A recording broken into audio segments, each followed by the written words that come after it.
Je sais pas si vous avez vu ces vidéos de Maclay et Carlito qui parlent de leur traumatisme d'enfant lié au cinéma. C'est vraiment le truc traumatisant où t'es la nuit et tu fais non.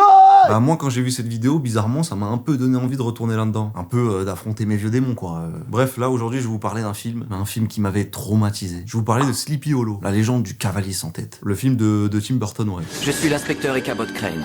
New York m'envoie pour enquêter sur les meurtres de Sleepy Hollow. En vrai, j'ai regardé un peu la fiche wiki et c'est décrit comme un film fantastique horreur. Donc je suppose que c'est normal que ce soit assez terrifiant pour un gosse de 3-4 ans quoi. Parce que ouais, le film il est sorti en 99, je suis né en 98, le temps que ça sorte à la télé, etc. Ouais, je pense que j'avais 3-4 ans quoi. Mais en fait, le pire avec ce truc de traumatisme d'enfance là, c'est qu'on est plus de 20 ans plus tard, et encore aujourd'hui, j'ai encore des images en tête. Ok, Sleepy Hollow, la légende du cavalier sans tête, c'est parti. J'ai jamais revu ce film. Mais c'est ça la fameuse scène, celle qui m'a traumatisé là. Ce truc là, j'étais terrifié. Et bah c'est pas si horrible que ça en fait, mais ok. J'étais une victime ou quoi? Ouais, je me souviens très bien, à côté de l'arbre des morts, c'était ça. Ouais, je peux comprendre que pour un enfant c'est chaud quand même, non? En fait c'est ça le truc, c'est que c'est quand même assez gore quoi. Non mais sérieux, un cavalier sans tête, avec ce style là. Mais évidemment que je me cachais à moitié derrière le canapé. Et vous, c'était quoi votre traumatisme ciné d'enfance?